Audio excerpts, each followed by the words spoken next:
زمر کو دیکھ کر کچھ الجھی ہوئی استقبالیہ مسکراہٹ کے ساتھ سلام کیا اور بیٹھتے ہوئے حنین پر نظر پڑی جو ان کی آمد پہ کھڑی ہو گئی تھی تو چونکی۔ دوبارہ زمر کو دیکھا۔ یہ میری بھتیجی ہے، پرسرد آنکھوں کے ساتھ ان کو دیکھتے ہوئے بولی۔ میڈم نے اب کے ذرا سنجیدگی سے حنین کو گھورا تھا۔ اب گھٹنے پر ملا کر بیٹھی تھی، البتہ گردن ویسے ہی تنی ہوئی تھی۔ آپ کے سلسلے میں، مگر زمر نے ان کو سوال پورا نہیں کرنے دیا۔ وہ صاحب واپس جا رہے ہیں، اس نے ان کو پکارا۔ آپ کدھر جا رہے ہیں محمود الرحمان؟ جاوید صاحب، ساری بات آپ کے سامنے ہی ہوگی۔ وہ مجھ سباب سے واپس آ بیٹھے۔ بیوی کو دیکھا، وہ مشتبہ نظروں سے زمر کو دیکھ رہی تھی۔ پاکستانی پینل کوڈ پڑھا ہے کبھی آپ نے؟ جی؟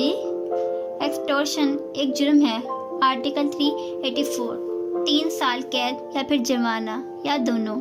بلیک میل کرنا بھی جرم ہے، آرٹیکل 387، 7 سال قید یا جرمانہ یا دونوں۔ اس وقت آپ یہ دونوں کر رہی ہیں، اور بالکل بھی مجھے درمیان میں مت ٹوکیے گا، کیونکہ میری بھتیجی کے ساتھ دونوں جرائم کرنے پہ آپ پہ سزا واجب ہوئی ہے۔ آپ اس کو فورس کر رہی ہیں کہ آپ کی بیٹی کے لیے نوٹس بنائے، ورنہ آپ اسے اس کے اسکول سے نکال دیں گی۔ وہ شاید آپ نے اپنے شوہر کو نہیں بتایا۔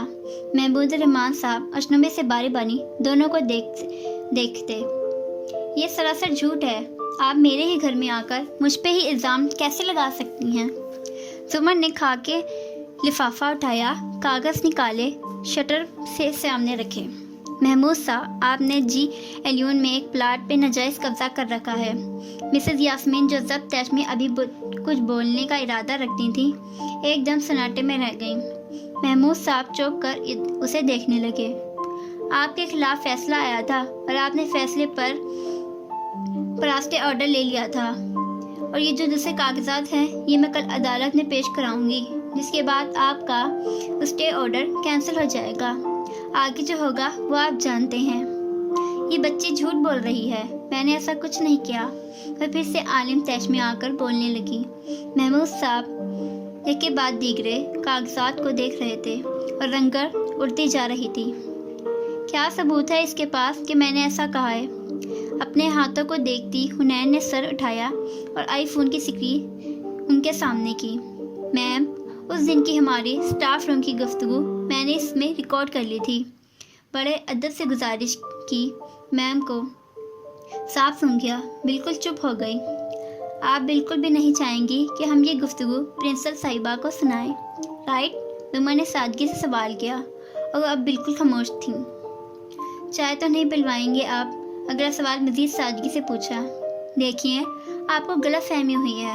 میں آپ کو یقین دلاتا ہوں کہ آئندہ اگلے 5 منٹ وہ ان کو ہاتھ اٹھا کر سمجھانے، معذرت یقین دہانی کروانے میں گزر گئے۔ مسز یاسمین بالکل خاموش بیٹھی رہیں۔ گاڑی میں بیٹھ کر دروازہ بند کر کے زمر نے سوچتی نظروں سے حنین کو دیکھا جو سیٹ بیلٹ باندھ رہی تھی۔ یہ فون تو تمہیں کاردار صاحب نے میم سے آخری گفتگو کے بعد نہیں دیا تھا؟ حنین نے شرارت سے لب دبائے نظریں اٹھائیں۔ پپو، میری بھی ایک سائٹ ایسی ہے جسے آپ نہیں جانتی۔ وہ ہنس کر کار سٹارٹ کرنے لگی۔ ویسے آپ میری پرسنل سے بھی تو بات کر سکتی تھی، ہے نا؟ اسے ابھی خیال آیا۔ میں نے مسئلہ حل کرنے کا وعدہ کیا تھا، مسز یاسمین کو تمہارا دشمن بنانے کا نہیں۔ حنین کے لب میں گول ہوئے، پھر مسکرا دی۔ تھینکس۔ تمہارے فارس ماموں کا آج شام تمہاری طرف آنا ہوگا۔ وہ عموماً ویکینڈ پر آتے ہیں نا، مجھے ان سے کچھ بات کرنی ہے، اس لیے سوچا ملاقات ہو جائے تو اچھا ہے۔ حنین نے بری طرح چوک کر اسے دیکھا۔ وہ پرسکون سی ڈرائیو کر رہی تھی۔ وہ شام میں آئیں گے کہا تو تھا، آپ تھوڑا سا گھر چل کر ویٹ کر لیں گی نا؟ شور۔ حنین سامنے ونڈو اسکرین کے پار دیکھنے لگی، انگلیاں بھی مروڑتی رہی، پھر ذرا کی ذرا زمر کو دیکھا۔ یہاں روک دیں، پودینہ لے لوں میں؟ پودینہ کیوں؟ اور مارکیٹ کے قریب کار لے گئی۔ جب چٹنی بناؤں گی تو امی کو لازمی پکوڑے بنانے پڑیں گے، سمجھا کریں نا؟ وہ سبزی کی دکان کی طرف آئی اور ذرا اونٹ میں کھڑی ہوئی کہ دور پارکنگ میں موجود زمر اس کو نہ دیکھ پائے۔ جلدی سے موبائل پہ، جس میں امی کی سم تھی، کال ملائی۔ ماموں، آپ اسی وقت ہمارے گھر آ سکتے ہیں؟ نہیں، وہ مصروف تھا۔ حنین نے فون کان سے ہٹا کر اسے گھورا۔ امی پکوڑے بنا رہی ہیں، میں ڈائننگ پہ ہوں۔ اوہ، پھپھو آئی ہیں، ان کو کوئی ضروری بات کرنی ہے۔ آپ نے نہیں آنا تو نہ آئے، میں کہہ دیتی ہوں کہ وہ آپ سے فون پر ہی بات کر لیں۔ وہ جل کر بولی۔ امید تھی کہ اب وہ فوراً حامی بھر لے گا، مگر شور، ان کے پاس میرا نمبر ہے، اب میں کام کر لوں؟